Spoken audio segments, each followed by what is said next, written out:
Airsoft in Norway.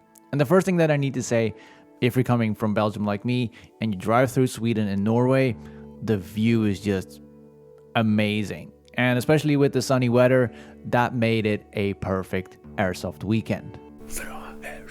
And a lot of first this weekend for me, and that's why I wanted to make this video. And yes, there's another video coming from the week after this weekend that I'm going to talk about, because I want to share that experience of that weekend and all the stuff that happened around it. So first, let's put a setting on what the weekend was. So I was invited by Verage, which is an organizer in Norway that organizes in different locations. They have a few different fields, and it's a big Airsoft club, and they do a lot of community work. So I was invited to do the games on Saturday and Sunday. They hired me as an organizer. And since they moved from Belgium to Sweden, organizing games has become one of my job descriptions. That's the thing that I do to pay my bills. Because I do have a lot of experience in organizing games, and I want to bring that experience into as many people as possible so they can enjoy other games, different games, more games, something different that has already been done before. And in this video, I will go a little bit more in detail about the field, the players, the games that I organized, and of course, the weekend itself. So let's start off with the field.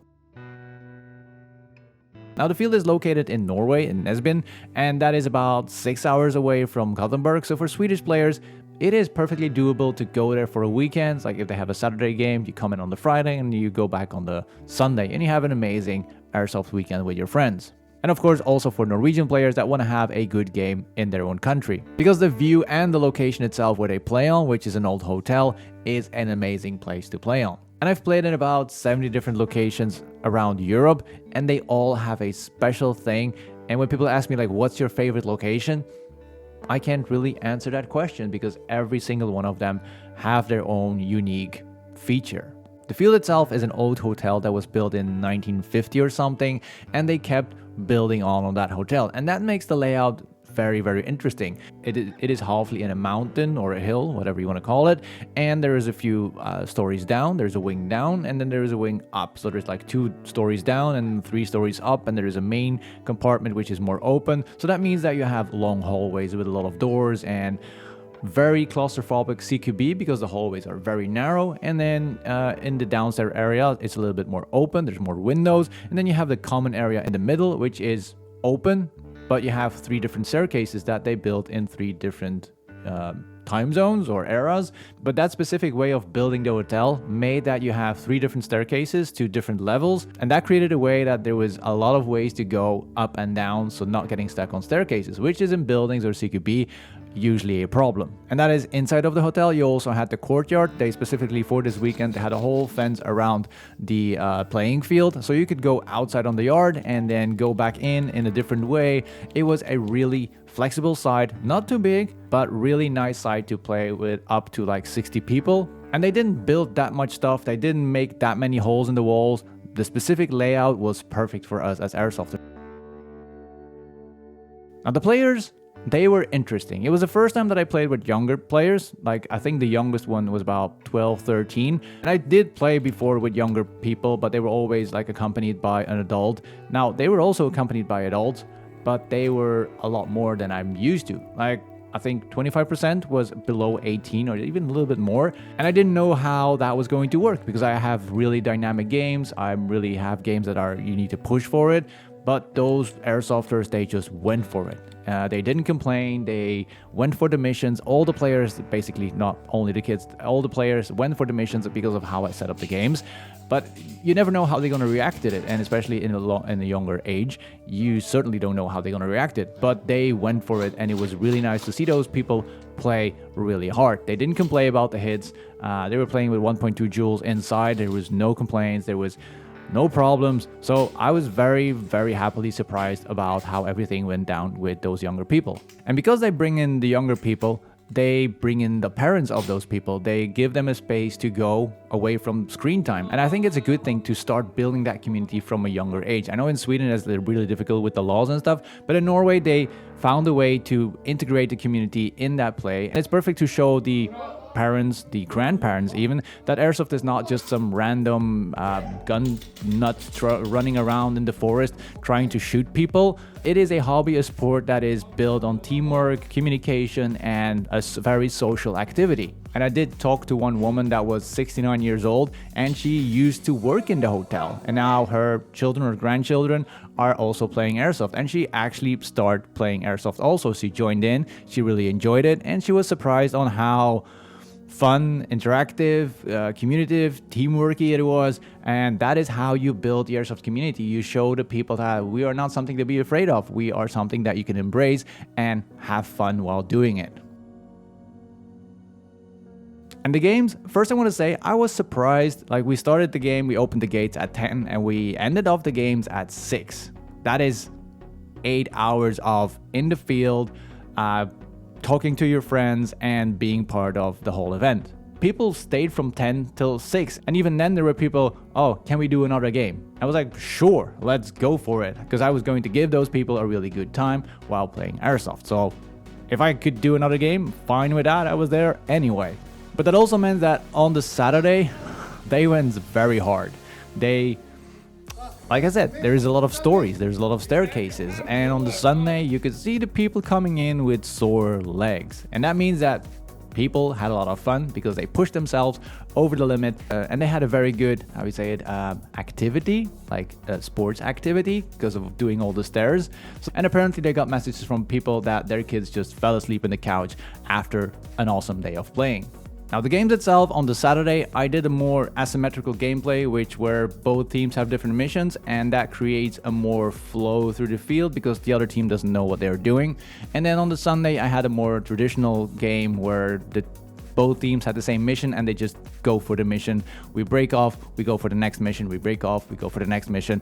But I have a certain pace that I want to keep, and we don't always go back to the safe zone. We just center in the middle, I explain the next mission, and we go for the next mission. I also usually have a little bit shorter missions, so people have a very active day.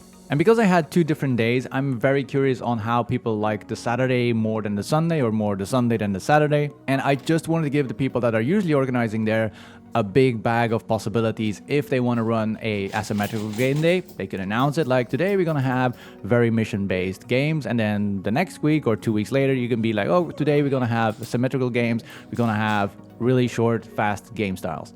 And then people can choose if they want to come to one or the other, but you keep doing different things, and that will keep the people attracted to what you're doing, instead of having the same mission game every weekend or every 2 weekends.